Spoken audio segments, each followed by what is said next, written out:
Cara membuat pendahuluan dan isi 1. Pendahuluan.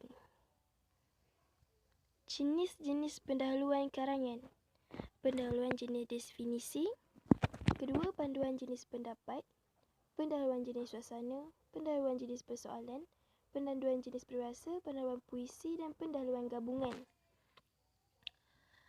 Kita haruslah menggunakan bahasa yang tepat dan jelas. Ada berkaitan dengan isu yang dibincangkan dalam isi karangan. Ditulis dalam satu perenggan, tidak memasukkan isi karangan dalam pendahuluan. Umpama sebuah pintu, pendahuluan sangat penting bagi menarik minat pembaca untuk mengetahui isi-isi yang dikemukakan oleh penulis dalam karangan.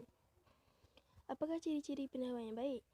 Tepat dengan kehendak soalan, jelas dan sesuai dengan kehendak soalan, menggunakan bahasa yang tepat dan jelas. Ada berkaitan dengan isu yang dibincangkan dalam isi karangan. Ditulis dalam satu perenggan, tidak memasukkan isi karangan dalam pendahuluan.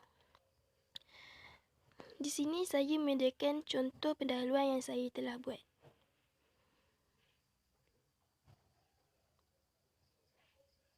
Isi 1. Cara membuat isi 1 mestilah ada ayat topik, ayat contoh dan ayat huraian. Ayat topik mestilah mengikut tajuk yang diberikan. Ayat contoh mestilah ada kaitan dengan ayat topik yang diberikan.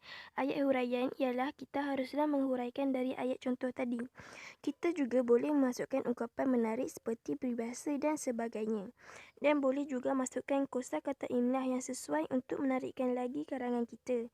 Di sini saya menyediakan karangan saya sebagai contoh. Ayat topik ialah murid yang cemerlang perlu pandai menguruskan masa sebagai seorang pelajar. Ayat contoh ialah, contohnya murid yang cemerlang akan menyediakan jadual kendiri pembelajaran. Ayat huraian pula, dengan hal demikian, murid cemerlang akan dapat menguruskan masa mereka dengan optimum dan sistematik serta bermanfaat.